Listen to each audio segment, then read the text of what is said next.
What's up, everybody? We are back tonight. We are in the downstairs green room at the skate bar in Kansas City with fucking Deathwish from Wisconsin. Say what's up, guys. Hello, hello, hello. We're looking forward to a supercharged show tonight. They are playing and on tour with D.R.I, legends in their own right. We're going to ask a couple questions while we got some time. We're going to start with, I know you guys have come out with some high-octane, motor-charged feel like.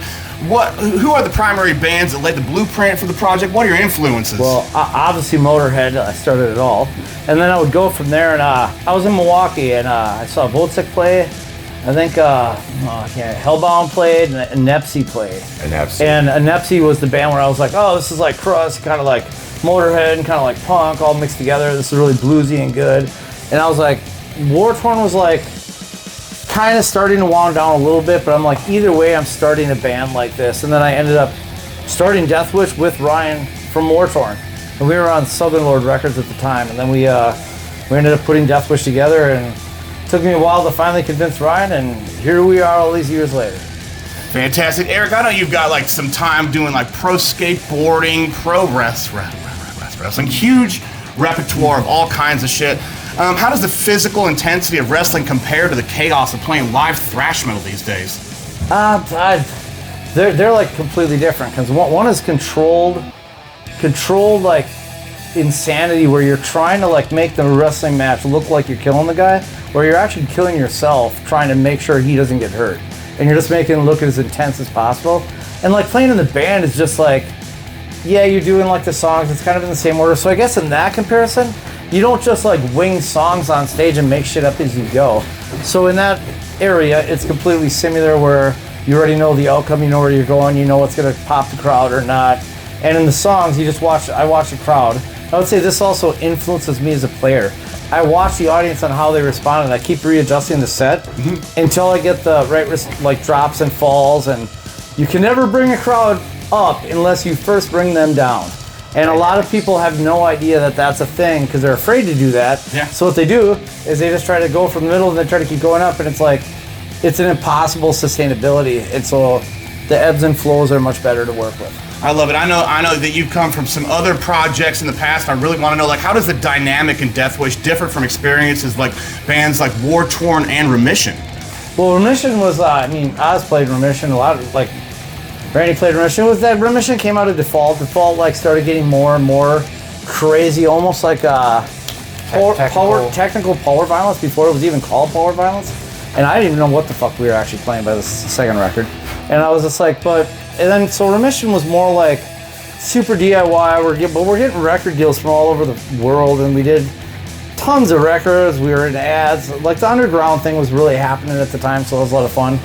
The 90s were also a great time for progression and hardcore, and hardcore developed a lot throughout the 90s, and then the crust build up and the grind and the thrash.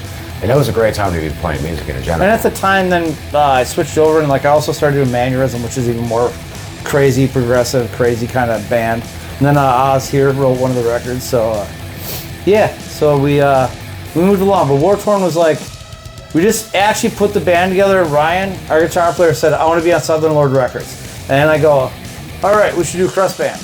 And then like, he's got one song written. We all started jamming together. All the years later, I only sent our stuff, because we got a Profane Existence, and political thing I used to write in the magazine and stuff, which was a lot of awesome. It was awesome. I was very grateful for that. And then at the very end of it, all of a sudden, I only sent it to just Southern Lord. And Southern Lord signed us on it. And like, so, but I saw they were starting to do From Ashes Rise. They like want to do Hell Shock. They did Wolf Brigade. Wartorn and Wolf Brigade are comparable enough. Even though we're not the same band. Yeah. It's the same style. Okay, so one question I want to know, because I know your personal sound has like changed throughout the years. For like the musicians out there, what's the secret for getting that specific, biting, nasty bass tone that cuts through with thrash? An Ibanez Fathead. Yeah. Also, like, I got endorsed, so it's like also the Mesa Boogie gear. Like, I was in the Mesa Boogie gear long before I ever got endorsed by him, and then we were like the last band signed to Victory. We were on Mission 2 Records, and then we ended up back on Beer City. But like, it's the gear, and like tons of people on bass pages are like, it's the player, it's the player, it's the player. And I'm like, nah, I'm just okay. I'm not great. Like, I'm just all right. I'm actually using, and I'll just give it away, it's no big deal to me. I'm using an Ibanez Fathead just for overdrive, because I don't think you should use distortion on bass, because you suck all the low end out of it as soon as you turn that pedal on. And then I just use a tuner pedal so I can drop to dead silent. And I'm just doing minor pentatonic scales. I'm doing everything basically in E, and then blues cliches. Basically like just shit Black Sabbath would do. And this new Mesa head and the bass tone on this tour is probably the strongest live that we've had on any tour yet. Fuck yeah. Yeah, it's all their new Subway gear. It sounds amazing. I have a Mesa 400 plus and a 15 with the 410 powerhouse and shit.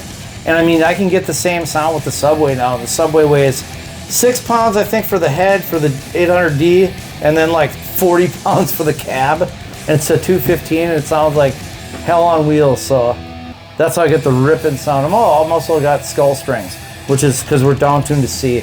So it's also designed for that. So you guys speak up. I play a JC 100. Yeah. Speak up, sir. The best motherfucking amp ever. This is Brandon, formerly of Poison Idea. I play Pearl drums because they are the best. Hell yeah.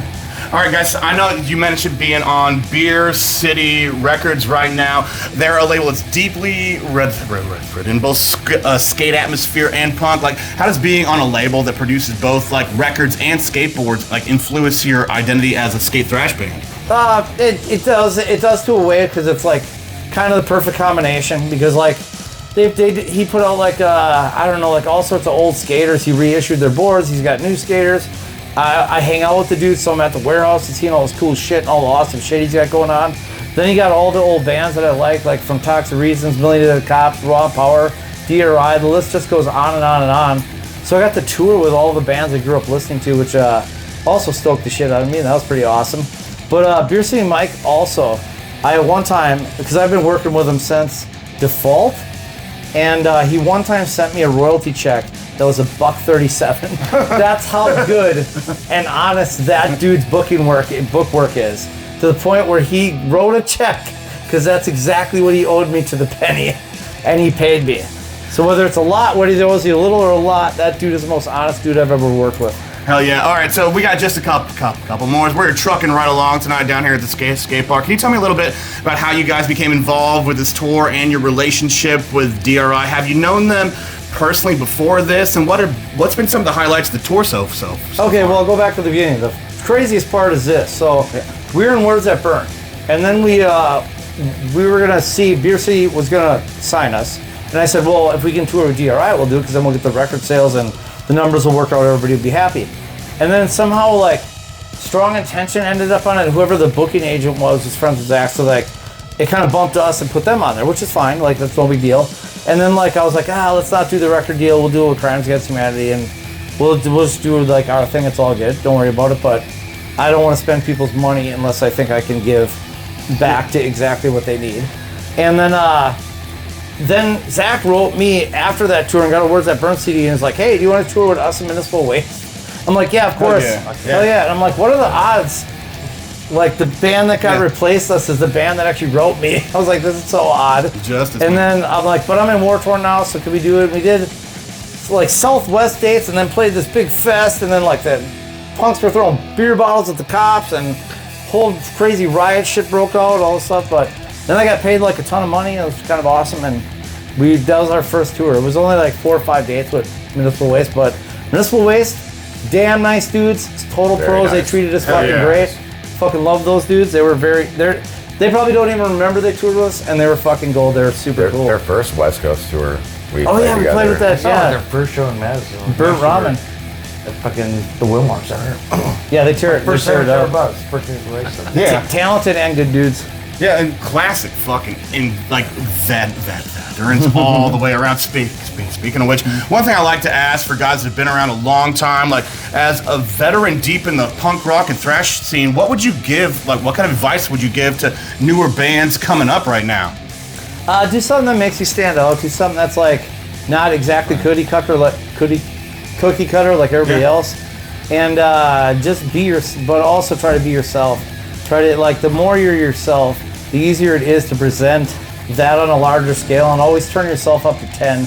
That's like a thing I learned in pro wrestling, because like my pro wrestling character is straight edge Eric Hammers, and like And I already am straight edge, so I don't drink, smoke, or do drugs. But I'm actually open-minded. Yeah. I don't give a crap who does drugs. You can do whatever drugs or drink or do whatever the hell you want. I don't give two shits. My friends do.